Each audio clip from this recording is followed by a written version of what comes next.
Shalom, salam podcast M116 Mazmur pasal 1 ayat 1 sampai ke 6. Kita akan belajar tentang biaya rumah sakit. Ada orang sakit, disuruh ke rumah sakit, malah makin sakit. Karena dia ingin sembuh, tapi bagaimana biayanya? Kita bersyukur ada BPJS ya. Kesehatan ialah salah satu faktor penting dalam hidup, namun serupa dengan biaya pendidikan, biaya merawat kesehatan di Indonesia belum bisa dibilang bersahabat. Nyatanya, biaya rumah sakit semakin hari semakin terhitung mahal. Sejumlah media melaporkan bahwa 35% kematian di Indonesia disebabkan oleh kardiovaskular menurut data WHO. Adapun 12% lainnya adalah diabetes, kanker, hingga PPOK, penyakit paru obstruktif kronis. Sebanyak 6%, namun stroke patut diwaspadai. Ialah penyakit yang menjadi penyebab kematian ketiga di seluruh dunia. Kisaran biaya pengobatan di Indonesia menggali lebih dalam. Kisaran biaya pengobatan penyakit serius atau penanganan sakit krisis yang segera ditindak di Indonesia tak begitu ramah di dompet. Berikut deskripsi kisaran biaya. Demam berdarah itu 5-20 juta. Sakit jantung 80-150 juta karena dibutuhkan operasi bypass, itu diperkirakan 63-130 juta. Kanker itu 100-250 juta. Tindakan rawat inap, kemoterapi dan biaya obat. Usus buntu yang ringan 2-5 juta, yang sedang 5-7 juta, yang berat 6-8 juta. Kalau handphone makin mahal makin bagus. Ini kalau sakit makin mahal makin berat sakitnya. Stroke itu dari 250 juta. Tindakan operasi, rawat inap, obat-obatan. Gagal ginjal, rawat inap, transplantasi, cuci darah itu 185 juta. Kemoterapi minimal 2-24 juta. Cek darah lengkap 1 juta. CT scan 1-3 juta.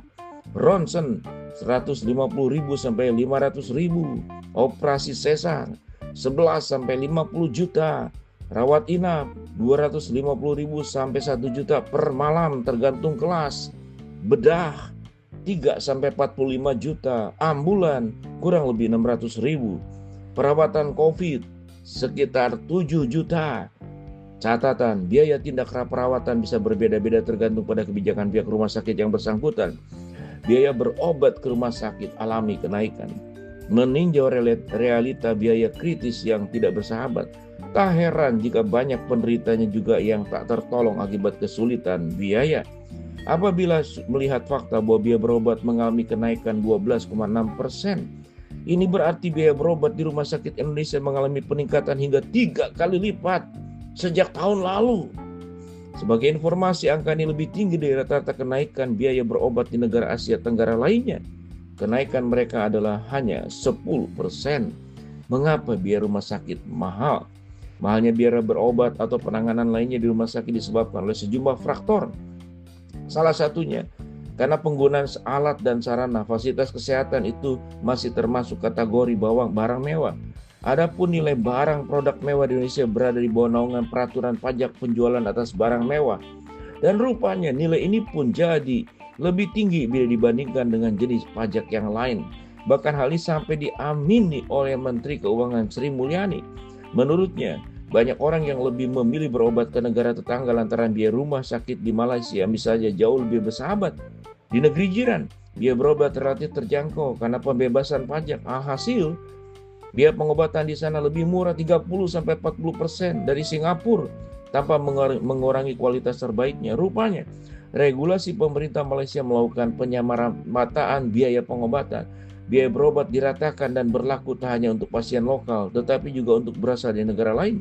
Selain itu, tingginya biaya berobat di rumah sakit juga terjadi karena meningkatnya biaya produksi jasa barang di ranah kesehatan. Akibatnya, penyedia jasa terpaksa menaikkan tarif layanan mereka.